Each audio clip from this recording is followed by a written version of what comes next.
Hola, hola queridos amigos, queridos hermanos. Es realmente muy lindo poder encontrarte en nuestro canal Enseñanza Bíblica.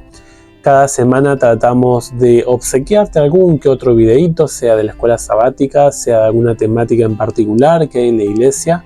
Tratamos de obsequiarte un contenido que sea edificante, que te ayude a encontrarte con Dios, que puedas encontrar a Jesús, que Él transforme tu vida y que cada día puedas verlo de forma más cercana porque Él es real. Jesús no es simplemente una página impresa, no es simplemente una Biblia, no es un libro frío, sino que Él es real. Él se manifiesta, Él se muestra y Él trabaja en nosotros por medio de ciertas impresiones en nuestra conciencia, y por eso es que creemos en Él y cada semana tratamos de obsequiarte algún videíto que te haga bien, que te edifique, que te ayude, que puedas tomar esa información, ese contenido para edificar tu vida o tu persona en el ámbito espiritual. En esta semana vamos a estar estudiando, y ya estamos estudiando, ya te compartimos el día lunes, una de las temáticas de la lección número 10 que vamos a estar mirando. Estudiamos la semana pasada el capítulo 11 del libro de Marcos y también parte del capítulo 12. Y finalmente trabajamos con una porción en particular de la ofrenda de la viuda. En el video anterior, si no lo viste, te lo recomendamos. A nosotros nos ayudó y por esa misma razón creemos que también te puede ayudar, te puede edificar. Vamos a orar, vamos a pedirle a Dios que Él nos acompañe, que Él nos guíe, porque tenemos un capítulo un tanto desafiante por delante, que es el capítulo 13. Vamos a tratar de tomar los hilos generales del capítulo y después vamos a tratar de observar los aspectos más generales de la profecía de Cristo para poder entender de qué está hablando Marcos capítulo 13. Vamos a orar. Querido Señor, queremos darte las gracias porque podemos hablar contigo, Señor. Qué lindo es poder estudiar tu manual, tu palabra, sabiendo de que es la verdad. ¿Qué sería de nuestra vida? ¿Qué sería de nuestro andar por este mundo sin la Biblia, Señor? Estaríamos completamente desorientados, desalentados, no tendríamos esperanza, no sabríamos a dónde vamos, pero tu palabra nos indica de que el fin está cerca, de que tú tienes el tiempo, tienes el reloj de la historia y Cristo es nuestra única esperanza. Por eso, señores, que pedimos que el tema de este video, de esta ocasión, pueda hacernos crecer, que nos permitas confiar en la profecía historicista de la Biblia y también a confiar en Cristo como nuestro gran y único profeta. Que Él pueda guiar nuestro pasado, orientarnos en ese pasado si es que lo hemos construido de una forma torcida, Señor, pero que también nos ayude a seguir avanzando en nuestro presente para dar como resultado un futuro mejor. Ayúdanos a entender este tema tan solemne, tan importante en nuestros tiempos. Lo pedimos en el nombre de Jesús. Amén y amén. Marcos capítulo 13. Tenemos un capítulo donde Jesús muestra su capacidad o su don como profeta. Jesús es el mayor profeta de toda la Biblia, es el profeta por excelencia que vino acá a este planeta y no hay nada más confiable que Él. Vos podrás confiar en una carta, en un tarot, vos podrás confiar en algún signo zodíaco, que hoy la gente cree como si eso fuera así. Hay gente que no sale de la casa sin mirar un signo zodíaco, sin leer alguna frase, sin tener alguna especie de ritual rutinario en su vida, ¿no? Y nosotros tenemos acá al Señor Jesús, que nos va a estar enseñando acerca de la verdadera confianza. El futuro está garantizado en Cristo. Si bien Marcos 13 no tiene la función de enseñarnos, ni un profeta tampoco tiene la función principal de enseñarnos acerca del futuro, sí tiene algunos aspectos de lo que va a ocurrir en el futuro cercano, según el tiempo que ya ha transcurrido desde que el profeta Jesús anunció las palabras de Marcos capítulo 13. Te queremos obsequiar, esto nos ayudó mucho a nosotros. El autor Thomas Shepard hace una división muy buena del capítulo que, si vos lo estudias de forma personal, te puede ayudar. Obviamente que no enfatizamos nosotros, no vamos a enfatizar en el video estas partes segmento por segmento, pero sí está bueno que tengas en la mente, en tu exégesis, o sea, en tu estudio personal, una fracción correcta del texto, cosa de saber a dónde termina y dónde comienza tal idea, dónde inicia, dónde culmina tal otra, y encontrar los 4 bloques para distinguir los eventos que Jesús va a estar dándoles a los apóstoles. La primera sección es las señales del fin del tiempo o de los tiempos en respuesta a lo que los apóstoles preguntaron. Esta sección se encuentra bajo los versículos 1 al 13. La segunda se encuentra en los versículos 14 al 23 y habla acerca de la destrucción de Jerusalén y la terrible y dolorosa tribulación que pasará el pueblo judío, mirando obviamente desde el tiempo de Cristo hacia un futuro. Hoy lo vemos nosotros hacia un pasado. La tercera parte es la venida del Hijo del Hombre, los versículos 24 al 27. Y los versículos 28 al 37 tenemos algunas lecciones escatológicas del profeta y maestro, el Señor Jesucristo. Así que si podés tomar estas porciones, mirarlo de cerca y tratar de encuadrar el capítulo en esta estructura, creo que te va a ayudar bastante. Fíjate que la primera porción, si podemos comenzar a organizar el capítulo de hoy, tenemos los versículos 1 al 13, encontramos que Jesús se mueve del templo al monte de los olivos. Esto es muy interesante porque si miramos el Antiguo Testamento, esta es una profecía, un movimiento mesiánico. Y ustedes dicen, ¿cómo es esto, Ezequiel? Bueno, fíjate que en Ezequiel, el profeta Ezequiel, el libro de Ezequiel, desde los capítulos 8 hasta el capítulo 11, describe la causa del cautiverio del pueblo hebreo. Sabes que en los capítulos 8 y 9 se describe una tras otra abominación que cometía el pueblo, específicamente los líderes del pueblo, en el templo. Y cada abominación que describe el profeta es una peor que otra. Y sabes que llega al punto en que la nube de ángeles, de querubines que ve Ezequiel, hace que la gloria de Dios se pose sobre ellos y los ángeles alejan la gloria de Dios, la presencia de Dios, y se sitúa en el monte de los olivos. Específicamente se está refiriendo el capítulo 13 de Marcos, versículo 4, a Ezequiel 11, 23. Y es interesante que Juan, el apóstol Juan, el evangelista Juan, nos dice que Jesús es la gloria de Dios. O sea, Jesús está encarnando, es la encarnación viviente de la gloria de Dios. Jesús está siendo el protagonista de lo que había descrito el profeta Ezequiel.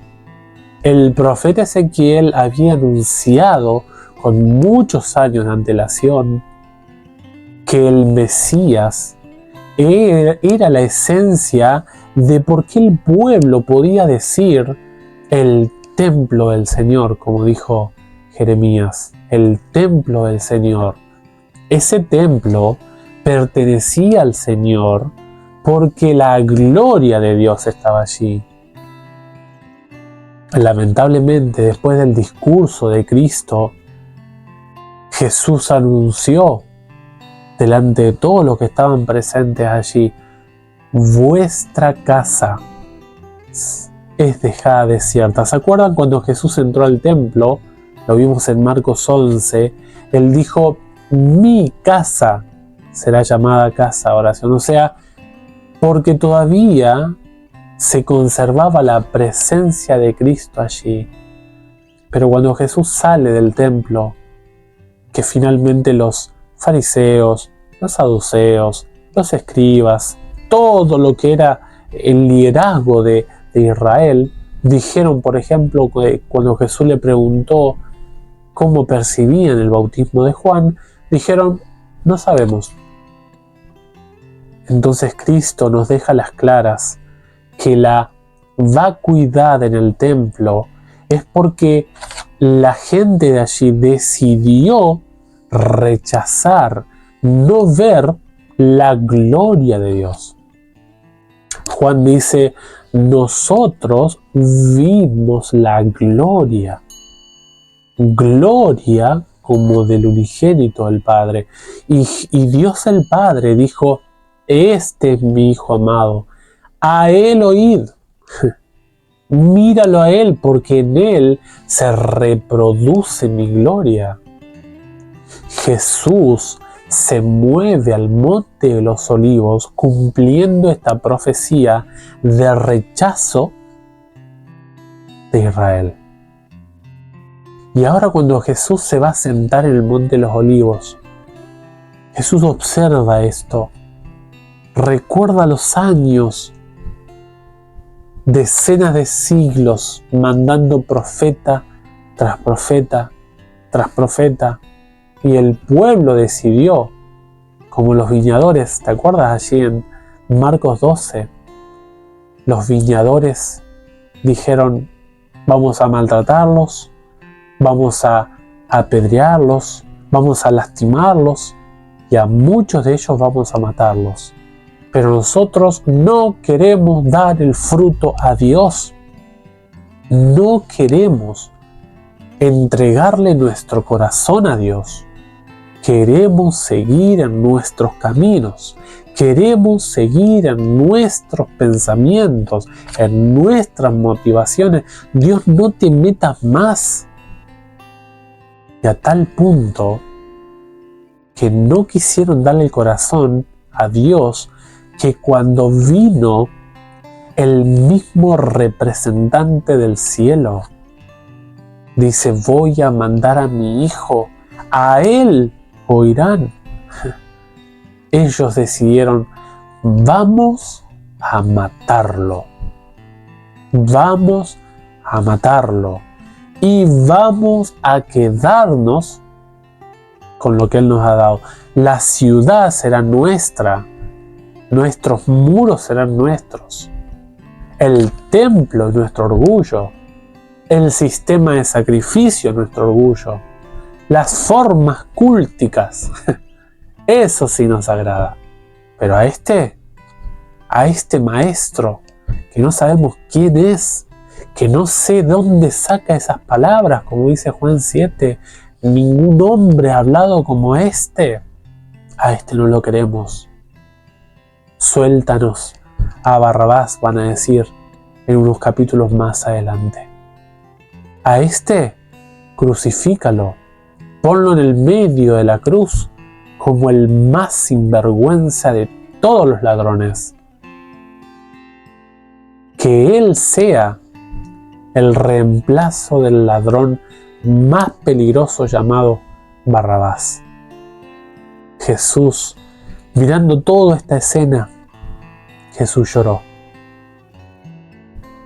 Y los apóstoles allí alabando al templo, Jesús dijo: miren,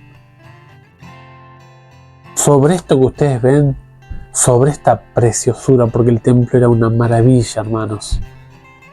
Jesús dijo, miren, no va a quedar piedra sobre piedra.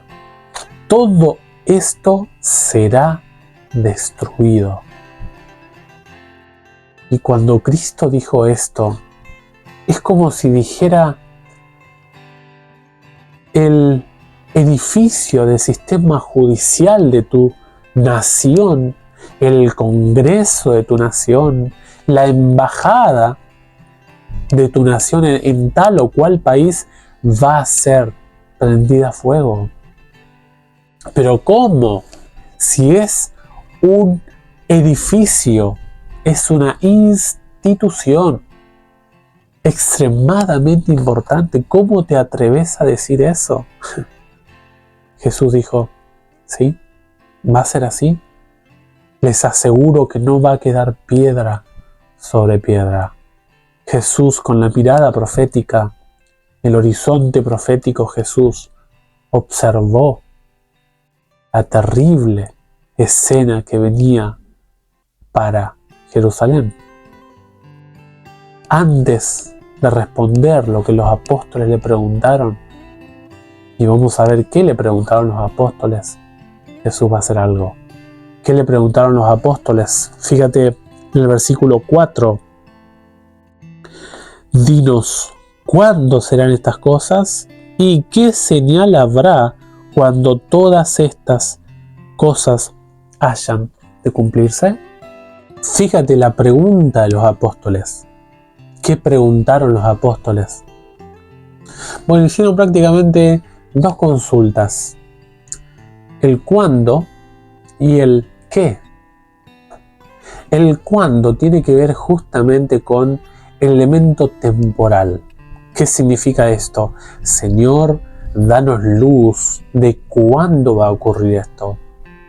Y el segundo punto es qué acciones, qué conducta debemos tener ante el acercamiento a estos eventos. Bueno, Jesús lo que va a hacer es describirles en el versículo 5 hasta el 13 las posibles distracciones que pueden correr los cristianos a la hora del cumplimiento de las profecías. Jesús le va a empezar a hacer una descripción de lo que ellos van a tener que prevenirse de cualquier obstáculo que podía llegar a impedir el reconocimiento de las señales de estos tiempos. Bueno, fíjate en el versículo 5 y 6, Jesús les dice, mirad que nadie os engañe, porque vendrán muchos en mi nombre diciendo, yo soy el Cristo, y engañarán a muchos. Fíjate lo que nos dice el Señor Jesús. Cuídate de las personas que te hablan de mí. Hermano, yo te quiero invitar a que tú seas cuidadoso en las cuestiones del Evangelio. En las cuestiones del mundo, en lo secular, inclusive entrando al campo de los negocios, de tus inversiones, etc. Si me equivoco, vaya y pase. Confié en este negocio y me fue mal. Que también nosotros debemos planificar, hacer un negocio, como dice Jesús. Pero en las cuestiones de Dios, tienes que cuidarte. Tienes que conocer la verdad. Mira, hay un riesgo enorme, dice Jesús. Porque muchos traerán apariencia de cristianos.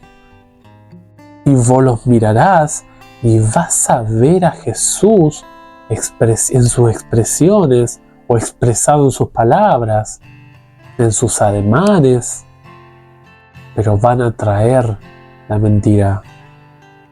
No tienes que dar tu dignidad espiritual a nadie. Tienes que ser desconfiado de todos. Y no estamos hablando de atacar a tal cual o cual persona, hacer una desconfianza personal, directa, no. Estamos hablando, querido amigo, de simplemente hacer un escaneo de cada cosa que entra a tu cerebro en lo que respecta a Dios. Todas las cosas que vos escuches acerca de la verdad bíblica, tienes que estudiarlo, porque si no, no vas a saber los tiempos de Dios, el calendario profético de los eventos de Dios, y por ende no vas a saber qué hacer, no vas a saber qué acciones, qué conductas tomar a la hora de prepararte para estos eventos. Es un riesgo que se corre. Jesús dijo, miren, que nadie nos engañe.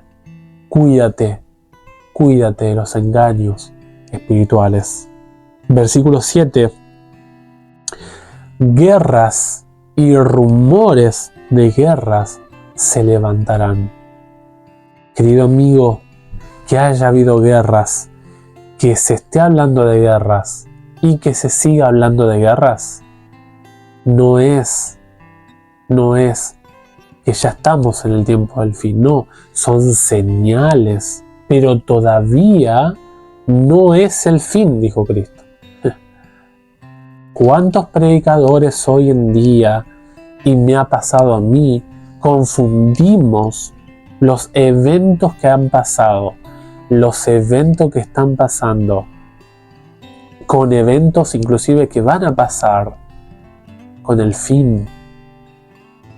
Hablar de guerras no es que ya estamos en el fin.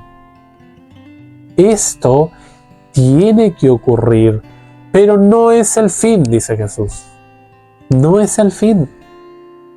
Falta todavía algunas cosas más para que llegue el fin.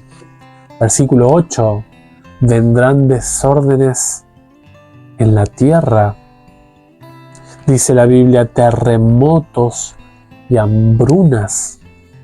La tierra será conmovida, dijo Jesús. La tierra será sacudida en sus bases tectónicas. Inclusive dice que va a haber dificultad para conseguir alimentos. Querido amigo, cada vez en el mundo hay más pobreza. Cada vez en el mundo se está escuchando más y más movimientos sísmicos. Y esto no es un cliché, no es una frase gastada, usada. No, estamos analizando de que eventos de estos no te distraigan de los tiempos y el calendario de Dios. Jesús está advirtiendo las posibles distracciones del cristiano en respuesta al versículo 4 de la pregunta de los apóstoles. Ten cuidado de que los desórdenes sociales no te lleven a mirar a la política como una solución, a un economista como una solución, a una moneda mundial como solución. No. Esas son posibles distracciones, porque Jesús dijo, todo esto es el comienzo de los dolores. Y Mateo 24 toma la figura de una mujer que está en parto, y lo toma también el apóstol Pablo. Y hay mujeres que están 10, 15 minutos y el bebé sale. Hay mujeres que están 8 horas. Y hay mujeres que pasan 23, 24 horas con contracciones. Y es hiper desgastante para la mujer.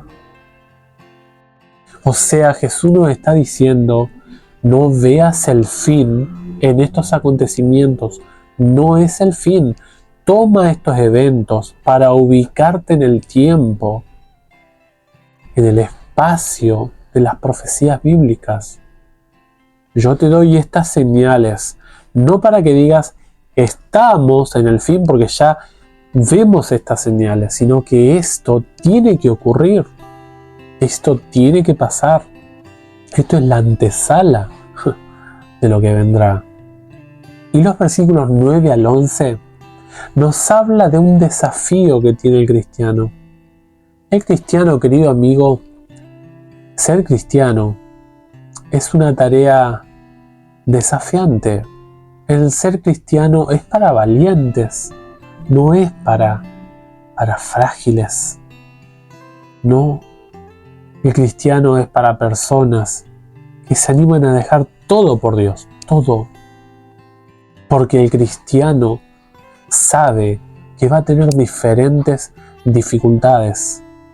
Acá se muestran 3 esferas de conflicto con las cuestiones de la fe. Dice Jesús: ustedes, mis discípulos, no se distraigan con las persecuciones que vendrán, tanto de los concilios, o sea, todos los líderes que trabajan en cuestiones legales o religiosas en las sinagogas. Porque no solamente ellos van a perseguirlos a ustedes, sino también poderes políticos, reyes, gobernantes. Y si no has tenido persecución de ellos dos, hay un tercer escenario, y es la familia. La familia. Hermanos, padres, hijos, hijas, hermanas, esposos. La familia te entregará. ¿Cuánta gente ha tenido que decidir familia o Dios? Esto va a ser una señal para que sepamos que los tiempos están corriendo. La persecución a la fe es una cuestión que nos debe enseñar e instruir en el marco de los eventos descritos por el cielo en la profecía bíblica. Querido amigo, ser cristiano es perseverar. Ser cristiano es mantenerse firme pese a. Por eso el versículo 13 dice: el que persevere hasta el fin, este será salvo. Hay una condición.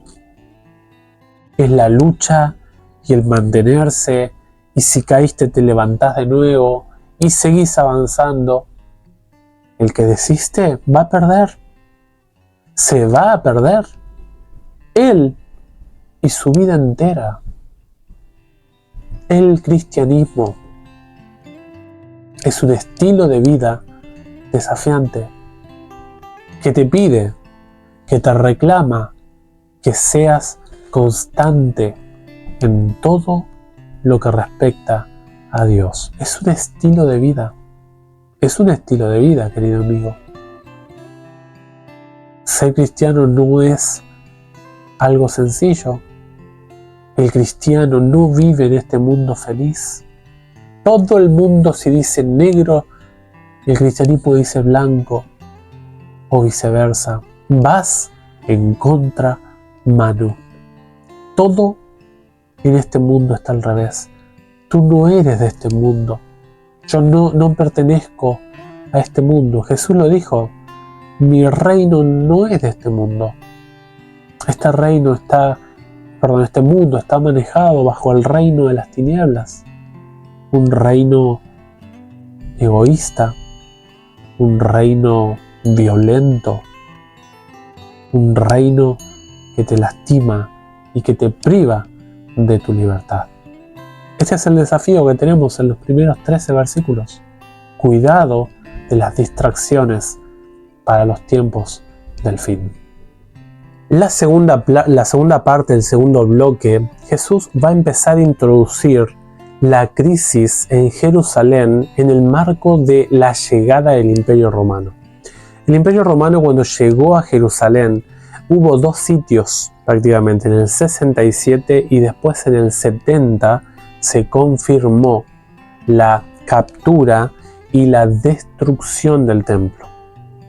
Ante estos años de conquista de parte del Imperio Romano, Jesús da algunas indicaciones específicas de lo que va a ocurrir para con el pueblo judío. Dice: pero cuando veáis la abominación desoladora de que habló el profeta Daniel, puesta donde no debe estar, el que lee entienda. Esta es una aclaración de Marcos, porque Jesús no estaba escribiendo, Jesús estaba hablando.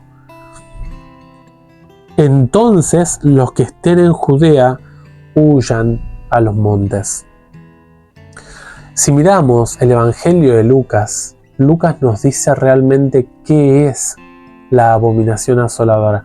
Que Jesús está llevando al profeta Daniel a la mente de los apóstoles, la está llevando al profeta Daniel.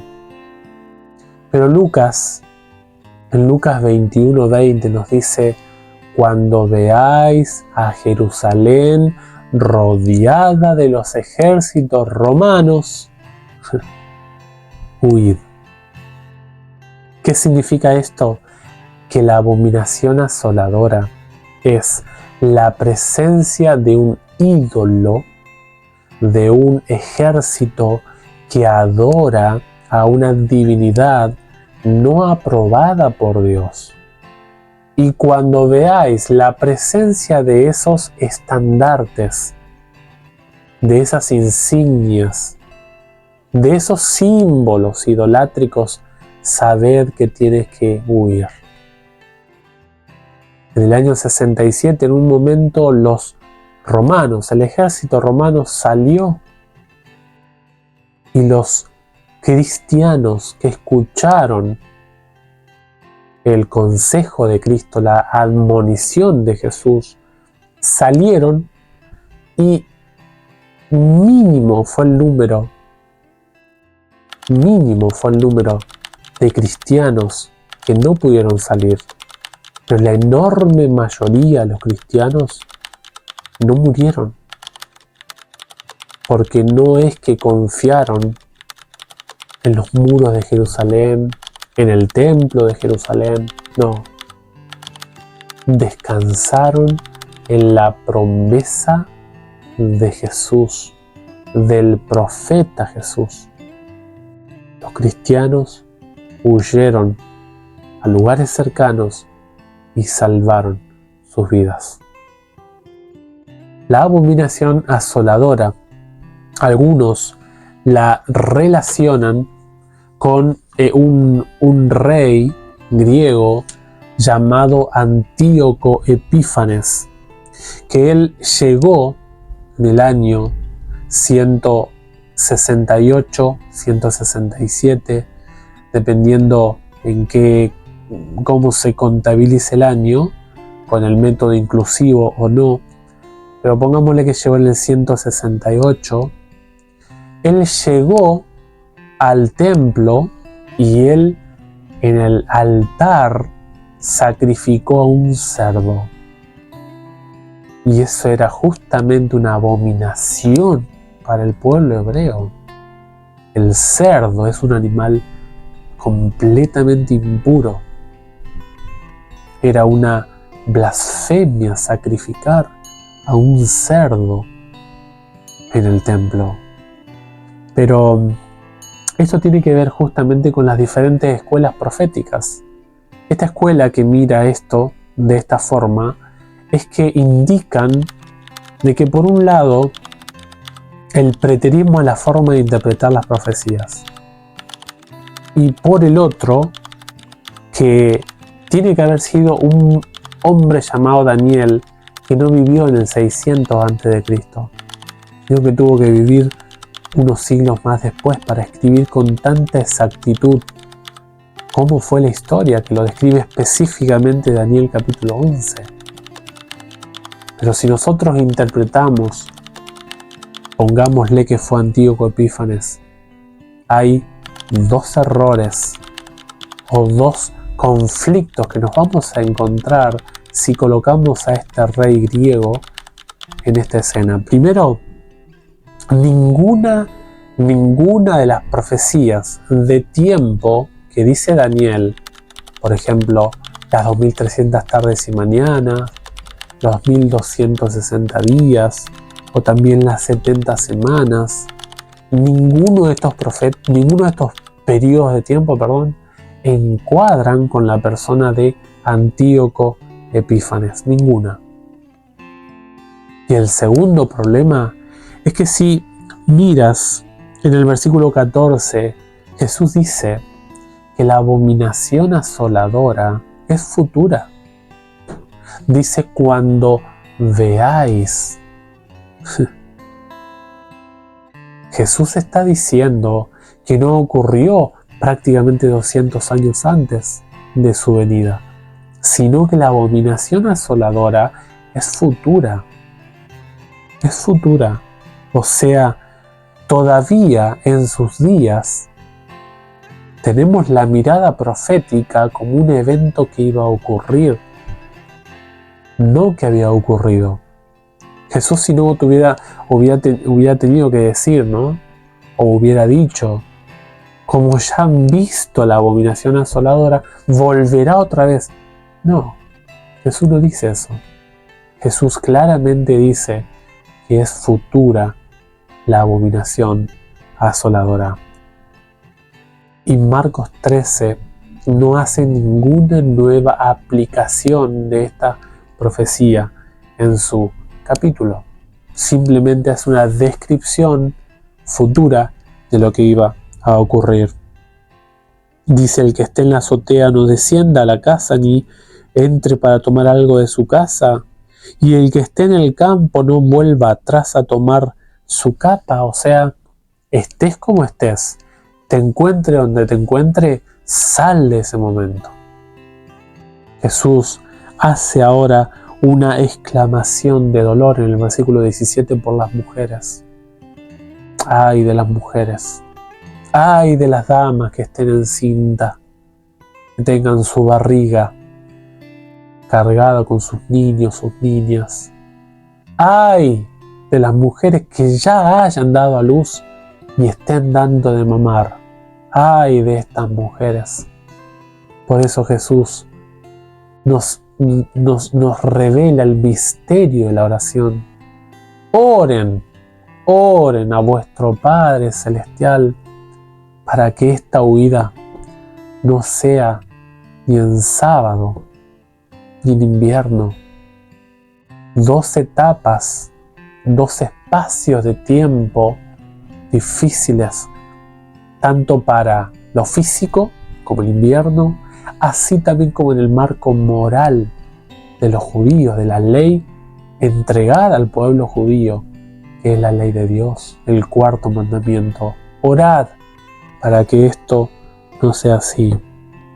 Y ahora Jesús va a hablar acerca de la crisis que va a ocurrir, que no es la crisis que está describiéndose en los días del cautiverio de Jerusalén, porque dice: porque aquellos días, qué interesante el pronombre que se usa allí, porque esos días es un pronombre que indica un evento más lejos. Si mira bien el capítulo 3, esto es un detalle muy interesante. Se usan los pronombres este, estos, estas, que indican un periodo, que son un pronombre que indica un periodo de tiempo cercano. Pero cuando se habla de aquellos, de esos, de ese o de esas, se está hablando de un periodo de tiempo más lejano. Jesús ahora va a hablar de un evento más lejano. Jesús empieza a alejarse de la época suya. Se traslada de la caída de Jerusalén y nos empieza a hablar acerca de la crisis que vendrá. Dice: aquellos días serán de tribulación, cual nunca ha habido desde el principio de la creación que Dios hizo hasta este tiempo.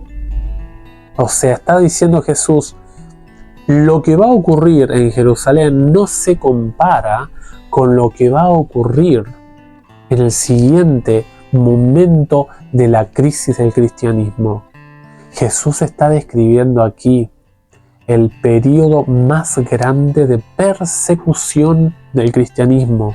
Jesús está describiendo aquí lo que habla Daniel 7:25. Se está hablando acerca de la figura del cuerno pequeño cuando tome posesión del poder estatal y persiga al pueblo de Dios aquí en la tierra. Se está hablando aquí de los 1260 años que gracias a Dios por la reforma protestante en el siglo XVI fueron acortados estos años. Estos años fueron tiempos de crisis, tiempos de lamentación. Lo que está haciendo Cristo es llevar un evento local, regional, a un evento más universal.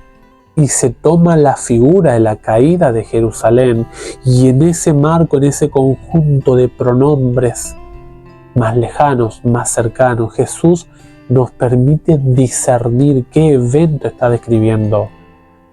Porque se está describiendo una crisis mundial acá. La crisis que hubo en Jerusalén no fue mundial, fue judía, fue para el pueblo hebreo. Pero se está describiendo acá, se menciona que no ha habido una crisis como esta, se habla de la creación y se habla de la intervención de Dios en estos tiempos, que si no fuera por Dios, los salvos se perderían.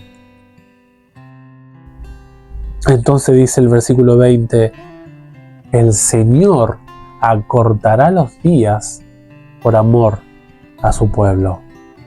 Por lo tanto, ahora tenemos casi ya la llegada del Hijo del Hombre. Dicen los versículos 24 al 27 que en aquellos días, después de aquella tribulación, ya no es la caída de Jerusalén. Ya no está indicando las profecías que nos habla segunda de Tesalonicenses 2, Apocalipsis 13, que nos habla Daniel 11 y 12 del nuevo levantamiento de la bestia, del cuerno pequeño, del reino del norte. Se va a levantar nuevamente este poder y va a empezar a perseguir nuevamente al pueblo de Dios. Después de esa gran tribulación, llega Cristo. Y en los versículos 28 al 37 tenemos algunas lecciones escatológicas. Jesús simplemente aquí nos enseña, dice por ejemplo en el versículo 28, de la higuera aprended, observar los tiempos, no te despistes. Luego en el versículo 29 dice, conoced que está cerca las puertas. Versículo 30, de cierto os digo que no pasará esta, pronombre cercano, esta generación sin que todo acontezca. Jesús nuevamente vuelve a la caída de Jerusalén. Les hace el llamado a los discípulos a que estén atentos a los tiempos. El cielo y la tierra pasarán, pero mis palabras no pasarán. Pero de aquel día, evento lejano, fíjate, aquel día, este día, o sea, el día de la caída de Jerusalén, sí sabemos cuándo va a ser. Esta generación la va a vivir. Una generación aproximadamente eran 40 años. Estábamos en el 34, 33, en el 33 específicamente, en el 34 se cierra ya el ciclo para los judíos y ya ahora en el 70 cae el pueblo judío, cae Jerusalén. Esta caída no sabemos. lo sabemos. Ese día, dice el versículo 32, pero de ese día, o sea, de la venida del Hijo del Hombre, no se sabe. No se sabe. Porque esa hora es una hora oculta, es un misterio de Dios. Es un conocimiento que solamente lo tiene Dios. No nos toca a nosotros discernir cuándo vendrá Cristo. Nuestra única responsabilidad es conocer, es aprender, es estar en vigilancia. Yo deseo de corazón, que este capítulo te incentive a estudiar la palabra de Dios, te incentive a manejar las profecías. Hay muchas cosas que no se pueden hablar. Las 70 semanas, los 1260 años, las 2300 tardes y mañanas, los 1335 años, los 1290, etc. Pero sí tenemos nosotros el desafío de estudiar más. Que puedas dedicar esta semana a estudiar, a corroborar. Gracias por tu atención. Gracias por estar del otro lado, dejar un me gusta. No te olvides de orar por nosotros, que podamos seguir compartiendo el Evangelio de Cristo. Gran abrazo, querido amigo. Te esperamos, si el Señor lo permite, en algún otro videito. Cuídate mucho y nos vemos en la próxima. Chau, chau. Bendiciones.